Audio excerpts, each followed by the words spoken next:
This is a summary of The Leadership Pause, a book by Chris L. Johnson.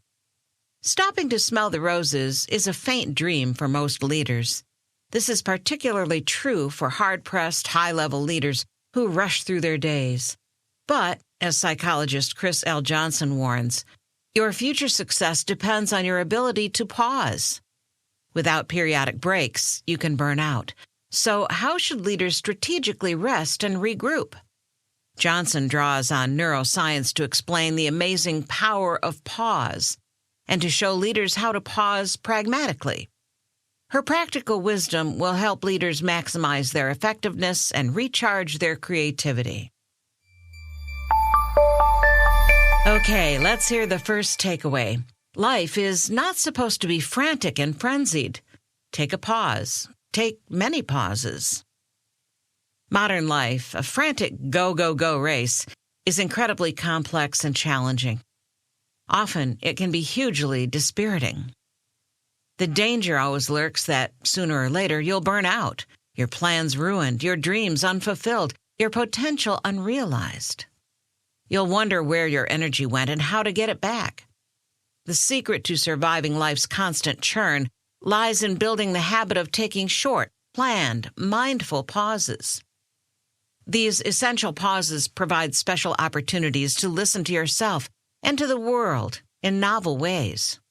Leaders, in particular, need both action and reflection to be effective. But how can leaders become fully present in their lives if they never stop moving and never give themselves time to think? The short answer is they can't. And you can't either.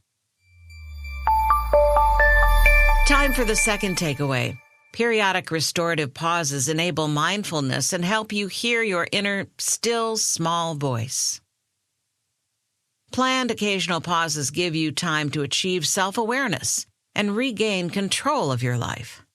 They put you in touch with your inner self, that still, small voice. Pauses let you connect with your loved ones and renew your energy.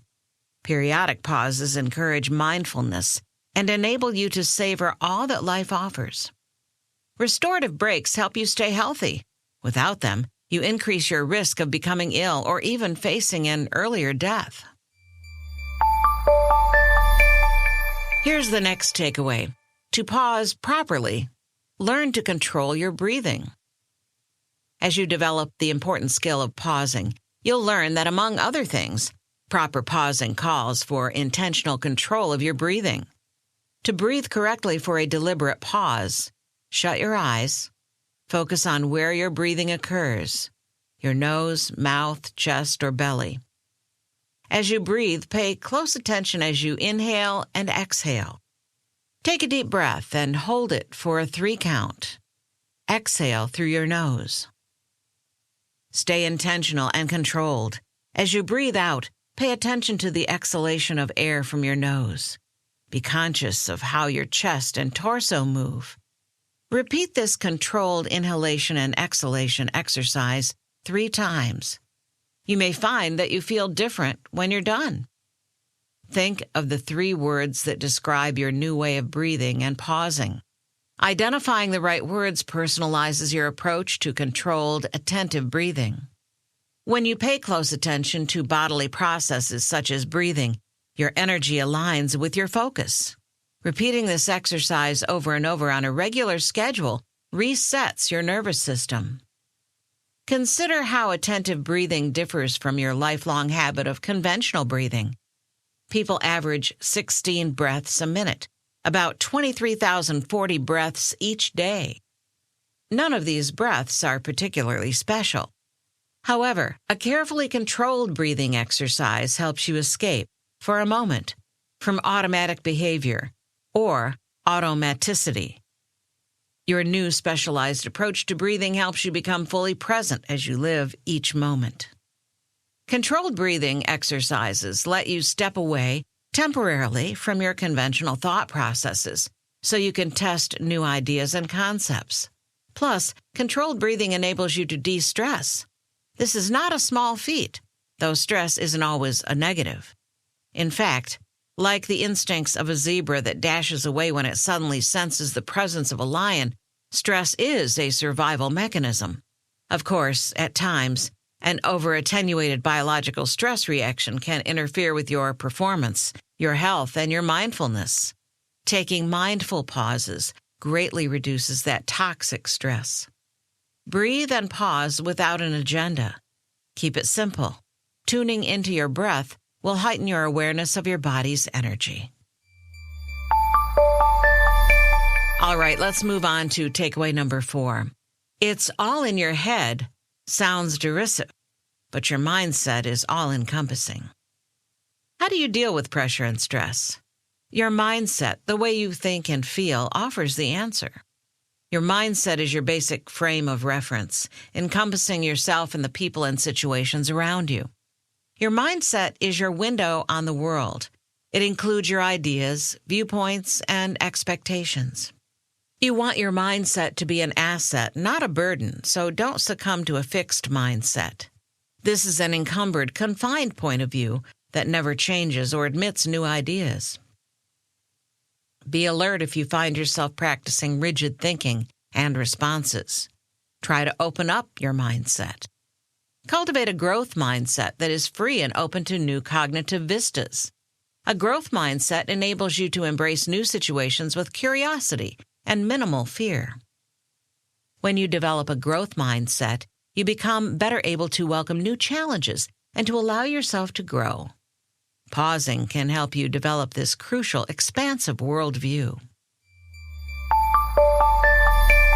We've now reached the 5th takeaway. Never let go of the thread that connects you to the important aspects of your life. Your individual thread or purpose weaves through every important aspect of your life. Periodic, quiet reflection will help you identify your thread and get more in touch with it. Your purpose, whatever it may be, is the meaning of your life. It knits together everything that is essential to you. Avoid actions or people that deflect you from your purpose. When you recognize your purpose, nurture it, protect it, and allow yourself to feel passionate about it. Here's another takeaway. Your daily practices define who and what you are. Your daily practices, the things you do each day as a person and as a leader, shape who you are. Improving the daily practices that feed your success begins with making an ongoing commitment to planned, deliberate pauses. If you end up practicing pauses inadvertently, not consciously, you're moving in the wrong direction. Deliberately focusing on the goal of developing more positive patterns makes sense, but it isn't always easy. Today's super busy world requires you to try to maximize every minute. Temporarily pausing amid the hectic roar of activity won't come naturally. That makes deliberate practice essential, even if it impinges on the edge of your comfort zone, if you're going to move to more advanced cognitive levels. Pauses enable you to adjust your daily life and to introduce new behaviors that will help you become more well-rounded, relaxed, empathetic, and effective. Practicing regular pauses will add meaning and substance to your life. Okay, let's continue. Here's the 7th takeaway. Life unfolds in a series of habits. The best ones are positive behaviors you develop purposefully. Every life has a higher purpose, and pausing helps you move toward yours. Pausing to consider what you're doing can be the gateway to a far more productive way to live, far better than being trapped in a cycle of always reacting without planning or thinking. On a personal level, people often are at the mercy of their habits, so it's important to develop habits that sustain you, not destructive bad habits that pull you down. Consciously inculcating proper habits is essential. Positive habits, such as purposeful pauses, regular exercise, sufficient sleep, and healthful eating, grow from positive routines. Once you make good habits automatic, you don't have to worry about maintaining them. They take over and run productively in the background, reducing your cognitive burden and helping you focus on your creative endeavors and other positive pursuits. Let's listen to takeaway 8. Habits you no longer have to think about create new neural pathways. Firmly establishing good habits and routines hardwires them into your physiognomy. They create new neural pathways, integral parts of your nervous system. Think of this as body-based intelligence. Building new habits by working through your body isn't a matter of willpower. It takes deliberate effort.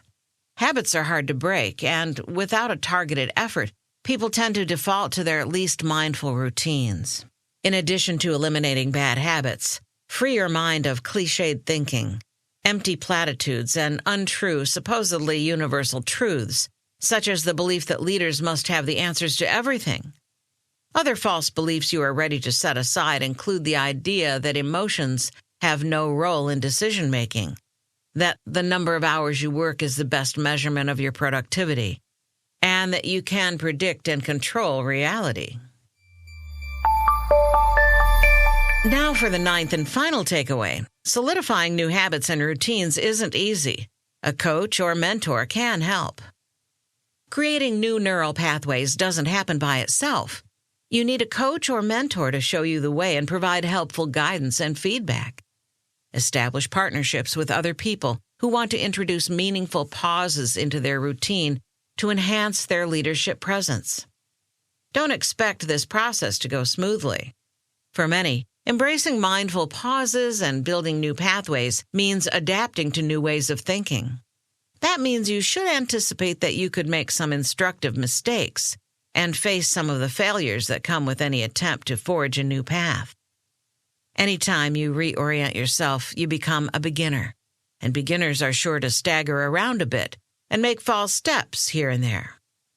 That is to be expected, and at least you're stumbling ahead, courageously and straightforwardly, in the right direction. Stay on the positive path of purposeful pauses, breaks in your routine that will put you ahead in the long run. As you pause and think, ask yourself a few probing questions to achieve insight and growth and to make your journey meaningful. Consider these questions and their answers. First, do you provide yourself with sufficient space to expand your thinking and to grow mentally and spiritually? Second, do you go out of your way to relate positively to those around you? Third, do you regularly monitor your energy levels? Fourth, do you always make an effort to be respectful to others, particularly in conversation? Fifth, do you often feel exhausted at day's end? If so, how can you change that feeling? Sixth, how often do you include a long walk in your daily planner? The seventh question is, how will you know when you're in danger of burnout? Eighth, do you routinely give yourself permission to operate at reduced capacities? Most people want to operate at 100% capacity, but sometimes operating at 15 or 25 or 30% capacity can be beneficial. Ninth, how often do you take a day off to decompress, reorient yourself, and regroup? 10th, do you get enough sleep? 7 hours a night, at least 5 nights a week? If not, how can you redo your schedule so you always get the rest you need? 11th, do you exercise regularly? The 12th question is, how often do you take in the natural world, noticing the blue sky and the trees? 13th, do you regularly ask yourself, what's possible, instead of what's practical? 14th, when do you feel most alive? Do you go out of your way to spark feeling energized and lively as much as you can? If not, why not? And finally, what can you do to change your daily routine so you'll feel fulfilled more often? That was a summary of The Leadership Pause, a book by Chris L. Johnson. Takeaway 1. Life is not supposed to be frantic and frenzied. Take a pause. Take many pauses. The second takeaway, periodic restorative pauses enable mindfulness and help you hear your inner still small voice. Takeaway 3, to pause properly, learn to control your breathing.